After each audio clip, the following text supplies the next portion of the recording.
Assalamualaikum warahmatullahi taala wabarakatuh. Bersama dengan saya Soswail Najimin. Hari ini saya akan membalas soalan-soalan yang telah diberikan kepada saya tentang ilmu, adab, amar ma'ruf dan nahi mungkar. Tuan-tuan dan puan yang dirahmati Allah sekalian. Sesungguhnya amar ma'ruf dan nahi mungkar ini adalah satu perbuatan yang mulia yang disukai oleh Allah Subhanahu wa taala, bukan setakat Allah SWT suka. Bila Allah suka, pastilah para malaikat pun suka.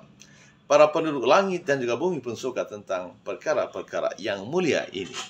Dan mencegah perkara-perkara yang jahat berlaku.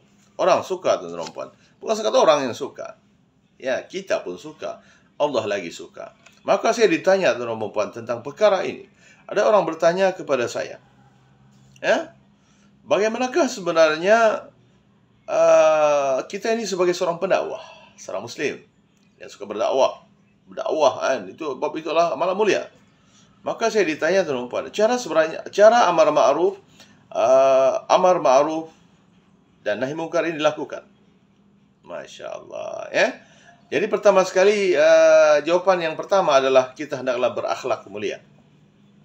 Masya Allah, kita hendaklah berakhlak mulia, ya.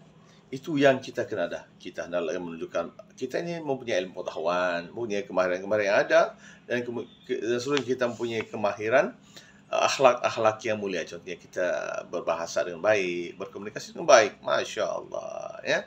Selalu menyebut tentang kebaikan. Dan yang apabila kita melakukan suatu perkara yang baik, itu akan memudahkan kita untuk masuk ke surga Allah SWT. Allah pun suka. Elakkan perkara-perkara yang boleh mengundang kepada perkara-perkara yang sensitif ini. Yang kedua, tuan-tuan puan, adalah yang kedua adalah kita hendaklah sentiasa melakukan perkara-perkara ma'ruf.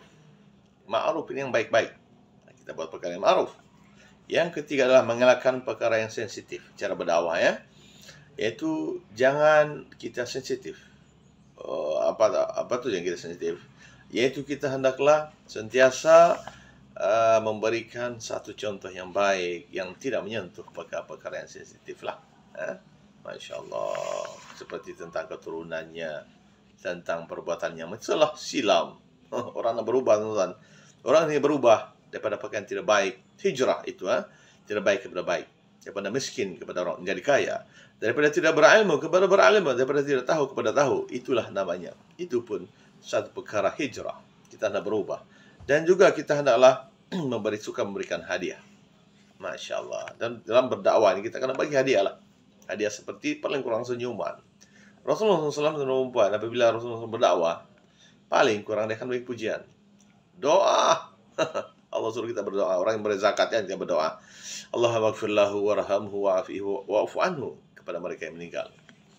Meninggal. Dan ataupun lah, Rabbi gfirli warhamni wajibuni warfa'ni warzuqni wahdini wa'afini wa'fani, untuk diri sendiri dan untuk juga orang lain, ya. Tuan-tuan, cara berdakwah yang seterusnya adalah berbicaralah dengan baik. Berbicara baik, berkomunikasi, belajar ilmu bahasa ini. Masya Allah, bahasa, tuan-tuan, kata Imam Syafi'i, adanya kita hendak membaiki kita punya tutur kata, belajarlah bahasa. Tidak kiralah bahasa apapun. Yang penting itu kita belajar bahasa. Apa itu fa'il, maf'ul, apa itu masdar, apa itu maf'ulun bih. Kena belajar semua tentang bagaimana itu dengan saraf dan sebagainya. Dan komunikasi, akhlak dan adab itu akan memperbaiki kita. Masya Allah. Kemudian saya ditanya tuan-tuan dengan adab dan ma'ruf dan nahi mungkar ini, yaitu dakwah di jalan Allah Subhanahu wa taala ini merupakan satu tugas yang amat berat. Betul? Betul. Yaitu menyeru manusia kepada berbuat baik, kepada ma'ruf, dan mencegah kemungkaran. Dan saya ditanya tentang dua sifat pendakwah. Apa sebenarnya sifat-sifat pendakwah ini? Saya bagi dua lah. Sifat pendakwah yang saya bagi tahu di sini, yang pertama, pendakwah kena mempunyai ilmu. Paling kurang pula, sewajibnya lah menguasai Al-Quran, dan juga memahami Al-Quran dan memahami hadis. Sekurang-kurangnya terlampauan yang sekalian. Kemudian mengetahui dan memahami golongan yang didakwah itu, serta masa dan tempat pula kita kena letak yang sesuai. Masya Allah. Dan pendakwah mestilah dari segi beramal dengan ilmu kita, kita beramal. Pendakwah itu kena beramal dengan ilmu yang ada. Ilmu yang telah dia cakap itu. Untuk mengamalkan amar ma'ruf itu. Contohnya kalau dia cakap tentang solat, mari jom kita solat, kita kena solat. Kan? Solat itu merupakan, tanpa solat kita tidak akan masuk surga Allah SWT. So solatlah. Kan? Tapi la ilaha illallah Muhammadur Rasulullah. Iman itu yang akan menjadikan syarat asas. Subhanallah. Sebelum mengajak orang lain melakukan kebaikan, kita kena buat dahulu. Dan begitu juga kita kena berakhlak mulia. Kita kena berakhlak mulia. Pendakwah mesti kena menahan sabar.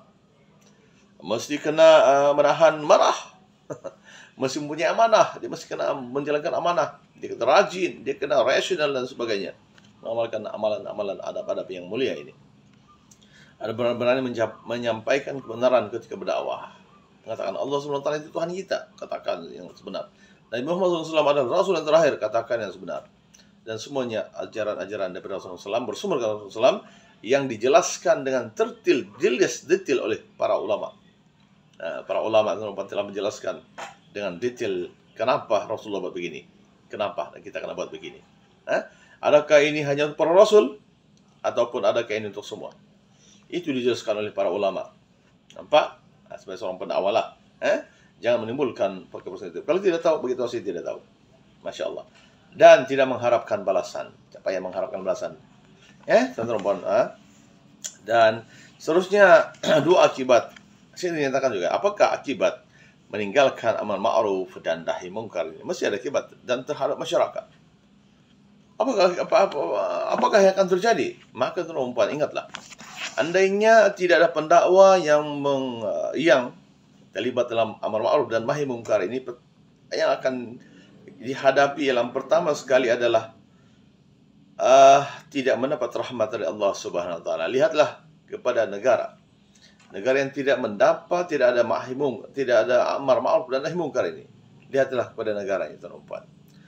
Buat kejahatan sedikit, buat kejahatan banyak, buat kemungkaran banyak melawan Allah Subhanahu Wa Taala, dan membuat kebaikan itu amat sedikit. Apa yang jadi kepada kaum sebelum ini? Seperti kaum Nabi Lut, kaum Bani Ad, kaum Ad, Masya Allah, yang dihancurkan oleh Allah Subhanahu Wa Taala.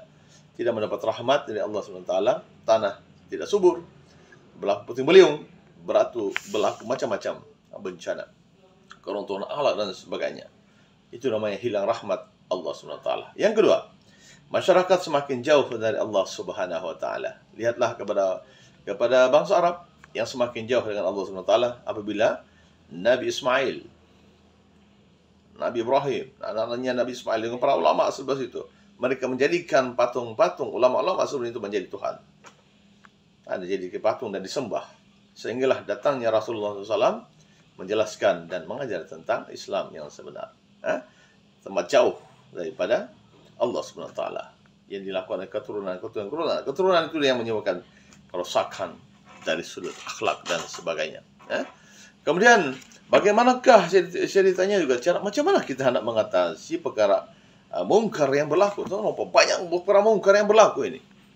Maka perkara mungkar yang berlaku itu, tuan-tuan, tidak lain tidak bukan yang mengubahnya adalah kita. Siapa lagi yang mengubahnya? Jadi cara mengatasinya adalah bukannya mudah. Yaitu yang pertamanya, ibu dan bapa memainkan peranan penting dalam menerapkan ajaran agama Islam ini. Kepada anak-anak mereka sejak kecil lagi, terapkanlah.